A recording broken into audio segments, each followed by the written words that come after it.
before, and I think maybe the X-Men, I can't remember the order, but my publisher came to me and he said, Stan, I want you to come up with another superhero.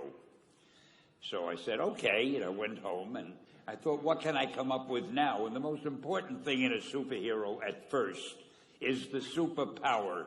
Once you get that, everything else comes along. So I thought, what power will I give a new guy? And I saw a fly crawling on the wall.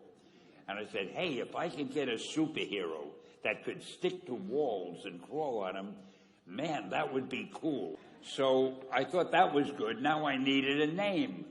So I said, well, let's see, Fly Man, Mosquito Man. I got down to Spider-Man. Spider-Man. It just sounded dramatic. So, okay, I had my hero. I had his power, his name. And then I figured, just for fun, I'm going to give him personal problems. And then I thought I'd make him a teenager, because there were no teenage superheroes that I knew of at the time. So armed with all that wonderful material, those great ideas, I ran into my publisher's office and I told him. This was my reaction, the reaction he gave me. Stan, that is the worst idea I have ever heard. First of all, people hate spiders, so you can't call a hero Spider-Man. You want him to be a teenager? Teenagers can only be sidekicks. And you want him to have personal problems? Stan, don't you know what a superhero is? They don't have personal problems. Well, I left the office disappointed, but obviously a much wiser man. And I couldn't get Spider-Man out of my system. So we were about to kill a magazine. I think it was called Amazing Fantasy. It wasn't selling well, and we were sending the last issue to press. When you do the last issue of a magazine, nobody cares what you put in it because the book is dying. Just to get it out of my system, I put Spider-Man in Amazing Fantasy, featured him on the cover, forgot about it.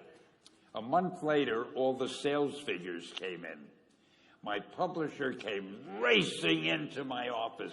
Stan, you remember that character we both loved so much, Spider-Man? He said, let's do him as a series. Now, why am I telling you this? If you have an idea that you genuinely think is good, don't let some idiot talk you out of it.